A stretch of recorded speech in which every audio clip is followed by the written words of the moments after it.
আপনার এতগুলো নাশিদ করেছেন, নিজেও লিখেছেন, নিজেও গেয়েছেন। এর মধ্য থেকে কোন নাশিদটি আপনাকে বেশি টাচ করে? আপনার অনেক বেশি ভালো লাগে? আসলে নাশিদ তো অনেক গেয়েছি আলহামদুলিল্লাহ এবং লিখেছি।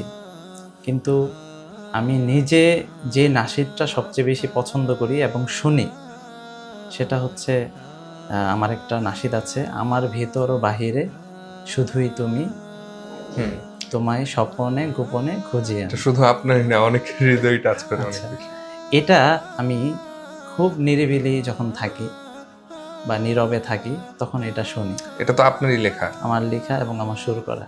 আচ্ছা, আচ্ছা। এবং এটা আমি যখন শুনি তখন এই গানের যে এই গজলের যে কথাগুলো এটা আমি একদম অন্তর থেকে ফিল করি এবং এটাও ভাবি যে আমার পক্ষে এই নাশিদ লেখা কিভাবে সম্ভব, বা এমন কথা আমার মাধ্যমে কিভাবে বের হতে পারে আমার কলম থেকে বা আমার হাত থেকে।